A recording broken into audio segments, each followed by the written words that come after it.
Salut à vous, moi c'est Kuroki Sensei et j'espère que vous allez bien. Aujourd'hui, on va un peu changer d'univers et on va s'intéresser à l'univers de Dragon Ball. J'ai remarqué que plusieurs personnes se sont abonnées à la chaîne après avoir vu mon short de Dragon Ball que j'ai posté. J'ai donc déduit que les vidéos Dragon Ball pourraient vous plaire. Bref, arrêtons le bavardage et plongeons-nous dans la vidéo. Lors de l'arc Namek, on a eu des informations au sujet de la puissance de plusieurs personnages, notamment les puissances de Vegeta, Goku et Freezer. Mais aucune information très claire n'a été fournie concernant la puissance des membres du commando Ginyu, excepté le commandant qui lui a une puissance de 120 000 unités. Alors aujourd'hui, on va essayer d'estimer leur puissance véritable. Commençons par Guldo. Déjà, on sait par l'intermédiaire de Krillin que Guldo est le plus faible du groupe. Sa puissance de combat est si basse par rapport aux autres que Krillin s'est demandé ce qu'il faisait parmi les membres du commando Ginyu. Guldo a réussi à intégrer ce commando grâce à ses capacités psychiques. En effet, Guldo peut stopper le temps de l'un de ses adversaires lorsque lui-même arrête de respirer. Il peut également les immobiliser pour ensuite leur porter des attaques fatales. Et je vous rappelle que lorsque les pouvoirs de Gohan et de Krillin ont été éveillés par le doyen Namek, Krillin avait une puissance de 13 000 unités et Gohan lui était à 14 000 unités. Donc si même Krillin se pose la question de savoir comment Guldo a fait pour intégrer le commando Ginyu, cela signifie que sa puissance doit être très basse. Et lors de leur affrontement, Guldo avait du mal à suivre les déplacements de Gohan et de Krillin. Même en arrêtant le temps, le combat n'était pas facile pour lui. Par contre, lorsque Krillin a croisé Dodoria, il n'a pas tenu de tels propos. Même s'il y a une grosse différence de puissance entre le Krillin qui a croisé Dodoria et le Krillin qui a croisé Guldo. Je pense que Guldo doit avoir une puissance de combat maximale de 20 000 unités. Car rappelons-nous, les capacités physiques ne sont pas son fort. C'est uniquement ses pouvoirs psychiques qui lui ont permis d'intégrer le commando Ginyu. Lorsqu'on associe Krillin et Gohan, on a une puissance cumulée de 27 000 unités. Et lors de leur affrontement face à Guldo, lorsque les deux se sont associés, ils avaient l'air de très bien s'en sortir.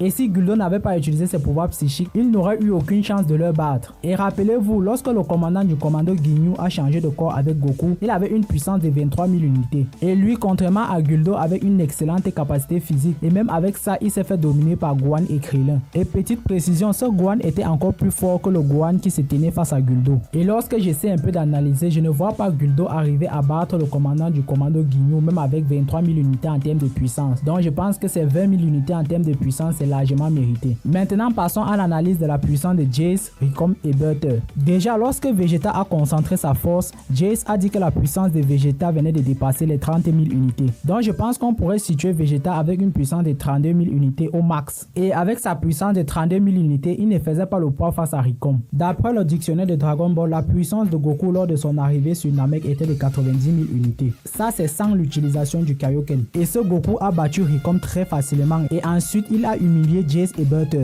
Pour un peu essayer de situer Rikom, Jeice et Butter, j'ai dû prendre la puissance de Goku qui est de 90 000 unités et la diviser par 2. En raison du fait que Jeice et Butter se sont mis à 2 mais n'ont pas réussi à avoir le dessus sur lui. Donc d'après mon analyse, Rikom, Jeice et Butter ont la même puissance mais avec des spécificités différentes. Donc chacun d'entre eux a une puissance de 45 000 unités. Je ne les attribue pas plus de puissance car personne parmi eux n'a été en mesure de suivre les déplacements de Goku.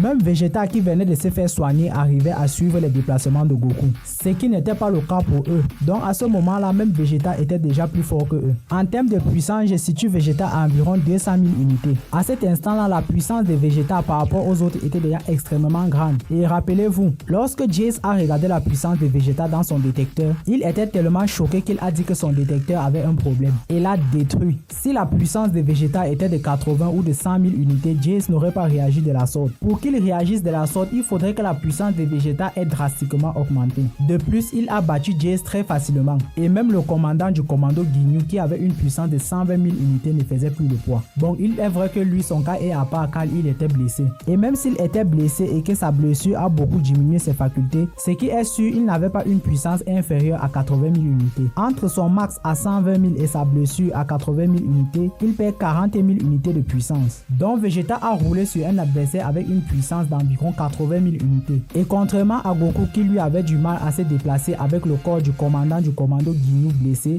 le commandant lui-même déplaçait son corps très bien car il est habitué à faire ce genre d'action. Bon, je vous épargne les détails concernant Vegeta car je vous réserve une vidéo spécialement sur lui. J'ai juste voulu vous montrer pourquoi Jeice, Rikom et Butter ne pouvaient pas dépasser les 45 000 unités en termes de puissance. Et comme je l'ai dit au début de la vidéo, le commandant lui avait une puissance de 120 000 unités. Alors vous allez me dire que l'écart est beaucoup trop élevé entre le commandant et les autres. Mais Vegeta lui-même a dit à Goku que la puissance du commandant est beaucoup plus importante que celle des autres. Et Goku lui-même l'a confirmé après son échange avec le commandant. Donc je ne pense pas que l'écart entre le commandant et ses subordonnés soit choquant. Bon, en résumé, on a Guldo avec une puissance de 20 000 unités, Recom, Jace et Butter qui ont une puissance de 45 000 unités chacun, et le commandant lui-même qui a une puissance de 120 000 unités. Je tiens à préciser que ce n'est que mon interprétation des choses, et si vous n'êtes pas d'accord avec moi, faites-le moi savoir en commentaire dans la paix et la bonne humeur, et on pourra débattre tranquillement là-dessus. Ça y est les gars, nous sommes arrivés à la fin de la vidéo. N'oubliez pas de vous abonner, de liker et de partager la vidéo à vos proches pour élargir la communauté. On se retrouve bientôt pour une nouvelle vidéo. Peace out.